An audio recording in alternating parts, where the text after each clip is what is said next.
Bismillahirrahmanirrahim. Assalamualaikum warahmatullahi wabarakatuh. Alhamdulillah wassalatu wassalamu ala Rasulillah amma ba'd. Thalib-thalibah berpikir Badin School yang mudah-mudahan senantiasa semangat, senantiasa berkarya walaupun di tengah-tengah yang tidak idealis ya. Namun mudah-mudahan belajarnya tetap semangat dan tetap ceria ya. Oke, insya Allah pada hari ini kita akan belajar tentang materi pertemuan pertama di semester pertama, yaitu tentang berpikir kritis. Atau ini mungkin yang saat ini di dunia pendidikan juga sedang ramai, yaitu yang dinamakan dengan HOTS, High Order Thinking Skill. Bagaimana seorang siswa, seorang pelajar diusahakan untuk memaksimalkan cara berpikirnya, itu berpikir kritis. Nah, ini tentu saja beda berpikir kritisnya, bukan seperti orang-orang liberal, tapi adalah sebagaimana yang dimaksud dalam surat Ali Imran ayat 190 sampai 191. Bagaimana ayatnya? Mari kita bedah bersama. Tapi sebelumnya kita pelajari dulu makna berpikir kritis ya. Yaitu kemampuan untuk berpikir jernih dan rasional yang meliputi kemampuan untuk berpikir reflektif dan independen. Sebagai orang yang beriman, kita hendaknya mengimani semua firman-firman Allah, kemudian berusaha memahami makna yang terkandung dan merefleksikannya ke dalam sikap dan tindakan yang positif. Itu yang disebut dengan berpikir kritis.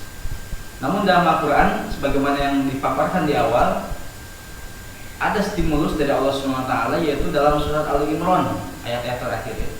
Kita baca.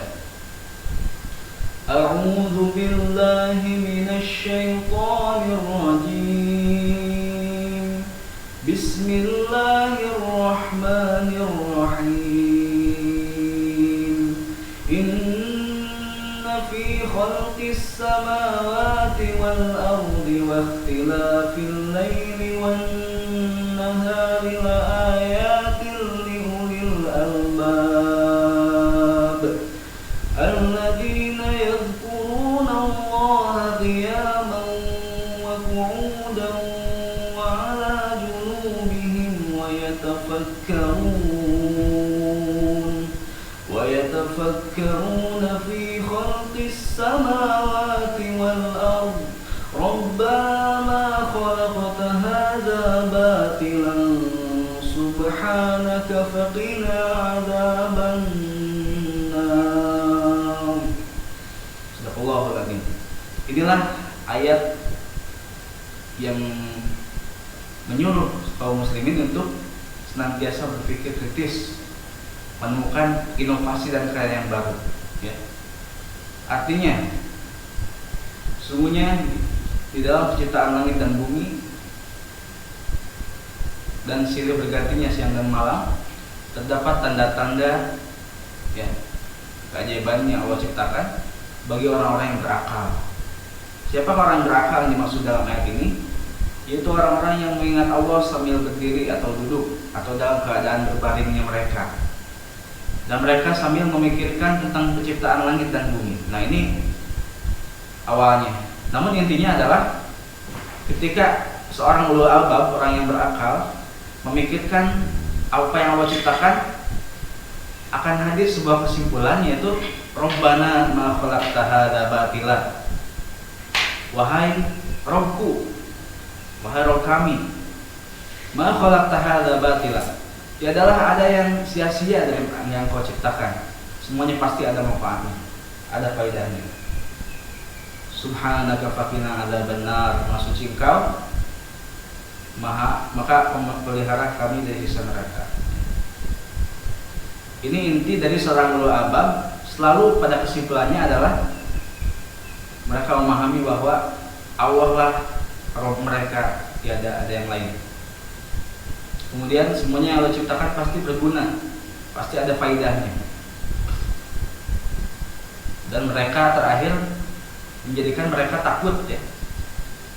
Maka mereka berdoa, minta dijauhkan dari siksa api neraka. Karena dalam ayat yang lain Allah Subhanahu wa taala berfirman, "Innama yasyallahu min ibadihi ulama." Sesungguhnya orang yang paling takut kepada Allah adalah para ulama, karena mereka mengerti. Maka di sini pun seorang ulama disifati takut kepada Allah Subhanahu wa taala pada akhirnya. Oke, kita lanjutkan. Kemudian asbab nuzulnya nanti bisa dibaca ya. Jadi ini orang-orang Yahudi nantang kepada Rasul. Mereka bertukar pikiran dengan orang Quraisy.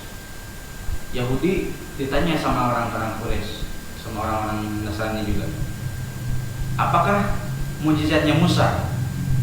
Maka orang Yahudi berkata, tongkat bisa berubah jadi ular dan tangannya bisa bercahaya, sebagaimana dalam surat Toha dalam firman Allah,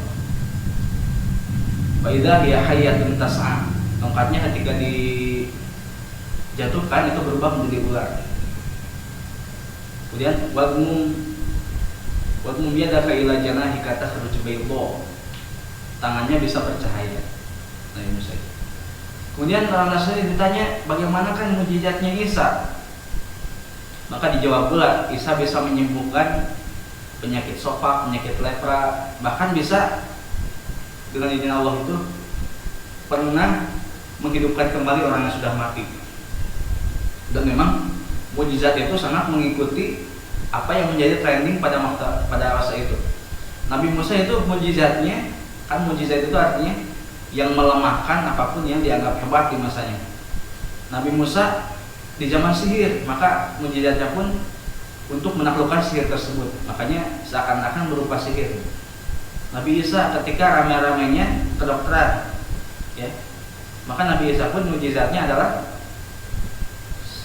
hal-hal kedokteran yang tidak logis, yang tidak masuk akal bagi orang-orang Nasrani, orang Yahudi pada waktu itu. Menyembuhkan orang yang mati, membagikan kembali dan lain sebagainya. Dan ketika Rasul ditanya, apakah mukjizat itu Muhammad? Bahkan ditantang oleh orang-orang kafir Quraisy, coba jadikan Bukit Sofa dan Marwah, Bukit Sofa menjadi emas. Maka turun ayat ini. Dan ini memang ayat yang turun ini, wah, sepanjang masa saya tidak akan pernah berakhir. Bahkan di ayat Fusilat, Allah Subhanahu wa taala menantang siapapun manusianya, baik kafir atau mukmin. Allah berfirman, "Sanurihim ayatina fil afaqi hatta yatabayyana lahum annahul haqq." Kami akan perlihatkan di seluruh penjuru bumi, apapun nih. Kita meneliti bonteng pasti akan berakhir pada Rabbana ma khalaqta hadza batila. Pasti bonteng itu ada faedahnya yang memang hari ini belum diketahui. Kita meneliti pohon apapun, hewan apapun, barang apapun, itu pasti kalau kita meneliti dengan jujur akan sampai pada kesimpulan Rabbana ma khalaqta hadza batila subhanaka faqina adzabannar. Dan memang seorang pemikir kritis Islam itu selalu dilandasi dengan iman dan takwa. Dengan keimanan Rabbana ma khalaqta hadza batila subhanak. Dan kemudian ada takwanya, ada takutnya. Faqina adzabannar. Itu landasan atau karakter peneliti muslim. Nah, ini selanjutnya sifatul albab atau peneliti Islami, bisa dibaca berlandaskan Quran dan Sunnah, berpegang teguh pada kebaikan dan keadilan, harus teliti, harus adil. Ketiga, teliti dan kritis menerima informasi atau teori apapun dari yang dilakukan oleh orang lain. Keempat, sanggup mengambil pelajaran dari sejarah umat terdahulu, karena kisah itu adalah untuk dipikirkan. Kelima, istiqomah dan melaksanakan sholat lail. Dan keenam, takut kepada Allah SWT. Manfaat berpikir kritis: satu, mengambil hikmah dari semua penciptaan Allah Jalla Jalaluhu. Dua, menjadi arif atau bijaksana dalam menghadapi lingkungan yang membuat tidak nyaman. Tiga, mendorong untuk melakukan penelitian untuk mengembangkan sains dan teknologi. Nah, ini membuat inovasi, menemukan sains dan teknologi adalah mata rantai yang hilang yang dulu pernah berjaya di dunia Islam, ya. Ketika kaum muslimin menguasai dunia, sepertiga dunia, yang pusatnya di Irak, ya, di Baghdad, itu semangat penelitian sangat besar. Inilah mata rantai yang hilang sampai umat masa kini. Mudah-mudahan Thalib-Thalibah Nurul Fikri bisa menyambungkan kembali mata rantai yang hilang itu menjadi peneliti yang memang sangat berguna gitu bagi dunia. Ya. Dulu itu levelnya level dunia. Ibnu Rushd, ini anak IPS bisa meneladani Ibnu Rushd. Beliau sangat memperhatikan sosial. Kemudian ada juga ilmuwan sosial itu Ibnu Khaldun. Kemudian ilmuwan botani ya, yang sekarang dilakukan oleh Pak Imam Hidrokoni dan sebagainya. Itu ada imam namanya Imam Al-Ghafiqi ya, itu ulama yang spesialis tumbuhan,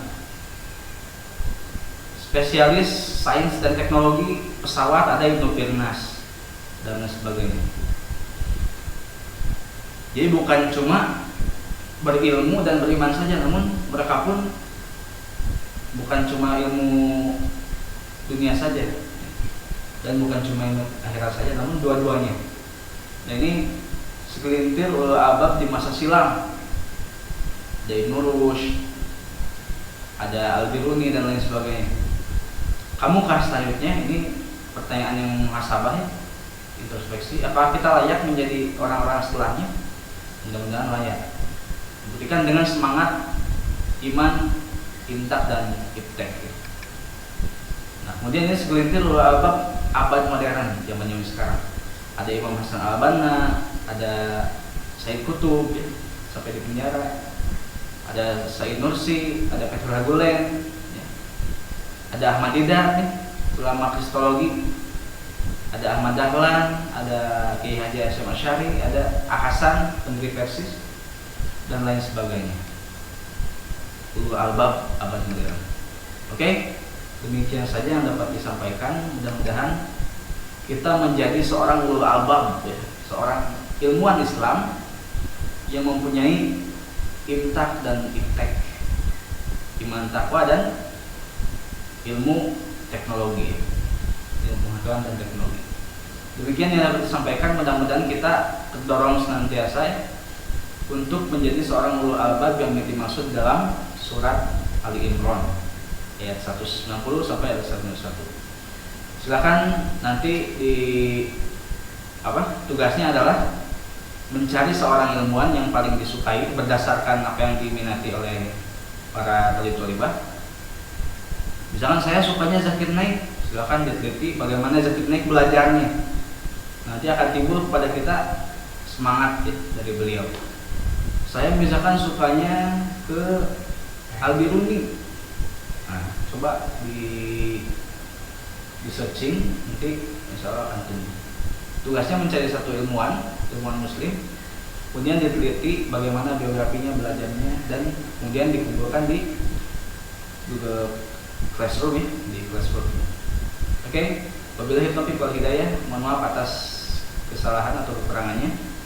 Wassalamualaikum warahmatullahi wabarakatuh.